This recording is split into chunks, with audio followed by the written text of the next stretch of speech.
Today we are diving into a hot topic amongst Liverpool fans. Why do some Liverpool fans have a bone to pick with Fenway Sports Group?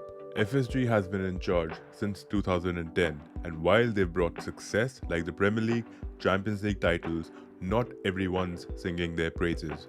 Let's break down the main reasons behind the frustration, explore the context, and see why this debate is so polarizing. Fenway Sports Group, led by John W. Henry, took over Liverpool FC in October 2010 for £300 million, rescuing the club from near bankruptcy under the previous owners, Tom Hicks and George Gillett. Since then, FSG has transformed Liverpool into a global brand with a valuation of $5.37 billion according to Forbes in 2024. They've invested in Anfield's expansion, modernized facilities like the training ground, and appointed key figures like Jurgen Klopp, leading to major trophies.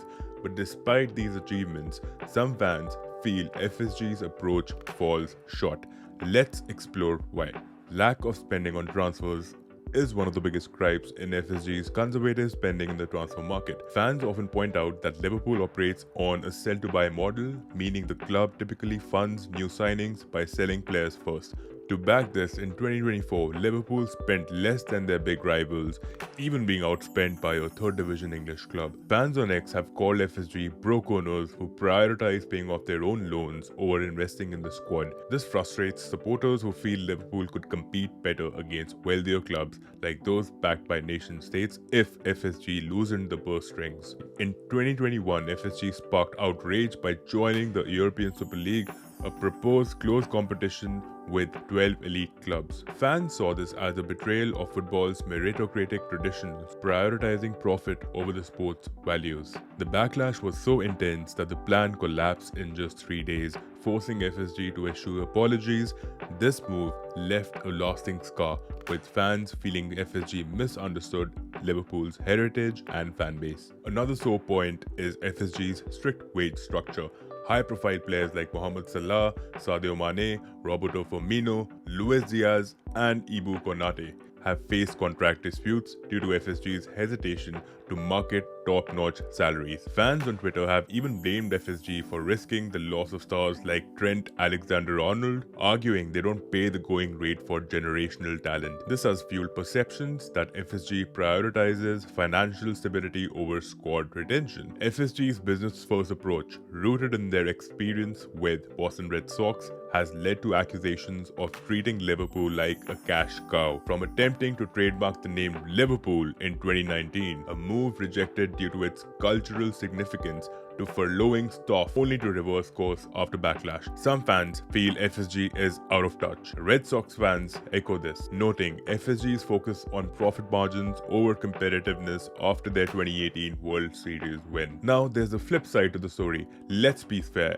FSG hasn't been all this bad. They've made Liverpool financially stable, unlike the chaotic Hicks and Gillett era. They've invested wisely in players like Mohamed Salah, Virgil van Dijk, Alisson, and their trust in Jurgen Klopp paid off with major trophies. Anfield's upgrades like the main stand and the Anfield Road expansion have boosted capacity to nearly 61,000, keeping the stadium's soul intact. Some argue that FSG's cautious spending is a smart response to financial fair play and the rise of state-backed clubs. As one fan on Reddit put it, FSG rebuilt Liverpool, but the time for infrastructure is over. Fans want a squad rebuild. So why the split in opinion? It comes down to expectations. Liverpool fans are passionate and proud of their club's history, demanding both success and loyalty to its values.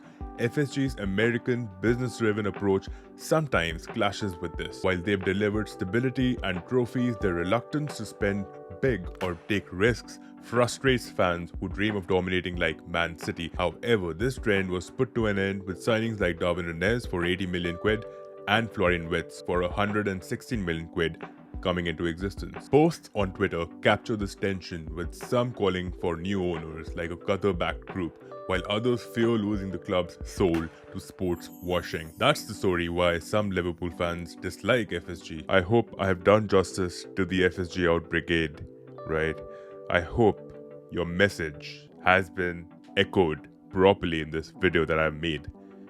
FSG OUT, the brigade was an embarrassing notion altogether. I'm sure the FSG Brigade Out had their own fair reasons to not support the board, to be echoing the message out loud, wanting FSG out, when the ownership has in fact silenced the FSG Out Brigade. And I'm sure in the past couple of months, you haven't seen a single FSG Out tweet. Fans are really quick to respond, to jump onto owners when they make mistakes. Tell me one ownership that has never made a mistake in the Premier League, La Liga, or any professional league all over the world. What matters is we support the owners as much as we support the players on the pitch. That's what true integrity is all about. In fact, it's the owners' funds, their money, their investments, which is on the line.